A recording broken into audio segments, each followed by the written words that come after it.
কি অবস্থা সবার? আচ্ছা আপনাদের আজকে একটা মজার একটা জিনিস, মজার না বাট তারপরে মজা। জাপান এক্সপেন্সিভ মোটামুটি, এরা সবাই জানেন। দিন দিন জাপানের ট্যাক্স বাড়তেছে, সব কিছু দাম বাড়তেছে। তো এর সাথেও এক বড় ভাই তার প্যাশন কীভাবে ফলো করে, বা একটা মানুষ শখ যে বড় ইম্পর্টেন্ট বা প্রায়োরিটি, সেটা এই বড় ভাইরে না দেখলে কখনোই বুঝতে পারতাম না।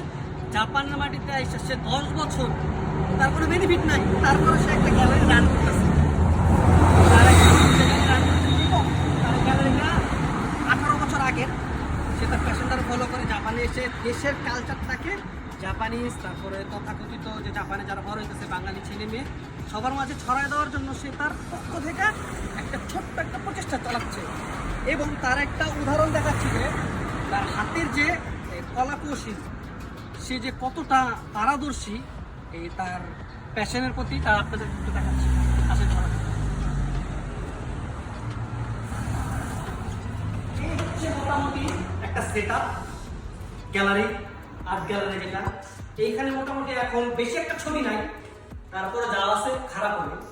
তার ভাইয়ার বাসায় আর অনেক ছবি আছে। তো এখন আপনারা একটু দেখেন যে তার কাজগুলা কি, সে কি লেভেলের একটা আর্টিস্ট।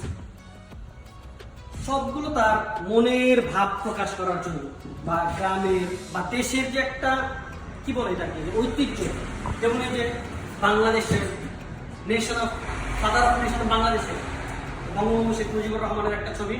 এইটা সে 2021-এ শেষ করছে। তার আমি যতটুকু জানি যে করোনার শুরুতে 2019-এর শেষের দিক থেকে সেই পেন্টিংটা স্টার্ট করছে। তার অলমোস্ট 2 বছর সময় আছে পেন্টিংটা শেষ করতে।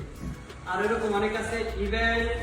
ইভেন তো এই যে দেখতেছেন একটা সেটআপ, ভবিষ্যতে যারা প্রথম, আপনারা হয়তো জানেন না যে জাপানের প্রথম বাঙালি কে, তারা কারা। তো এই যে একটা ব্রডকাস্টিং হবে কাহাল গ্যালারির মাধ্যমে, সেই প্রথম বাঙালিকে আমরা নিয়ে আসবো আপনাদের মাঝে, যে কে সেই প্রথম বাঙালি জাপানে আসছে এবং কোথায় ছিল, তার লাইফটা স্টাডিটা কেমন ছিল, বা সে কি কাজ করতো। এইগুলাই নিয়েই শুরু হবে সামনে এই কাহালের নতুন একটা প্রজেক্ট, ব্রডকাস্টিং। এই কি বলে যে তাদের লাইফ এক্সপেরিমেন্ট বা এক্সপিরিয়েন্স, জাপান লাইফটা কিরকম ছিল তাদের, বা সাফল্য ব্যক্তি যারা ছিল জাপানে, তাদের সবার জীবন বা সবার কি বলে অভিজ্ঞতা তুলে ধরবো। পেজিং থেকেও যাবে, এটা আমার তরফ থেকেও যাবে, এবং আমি শেয়ার করে দেবো অবশ্যই। যদি পসিবল হয় আমি নিজে পোস্ট করবো, আর যদি না হয় তাহলে আমি শেয়ার করে দেবো। যেটা আপনাদের সবার জন্য আমি মনে করি পার্সোনালি উপকার হবে, যে সিনিয়র যারা মুরব্বী আছে, কার কোন কথা কার কোন কাজে লেগে গেলে কেউ জানে না। সো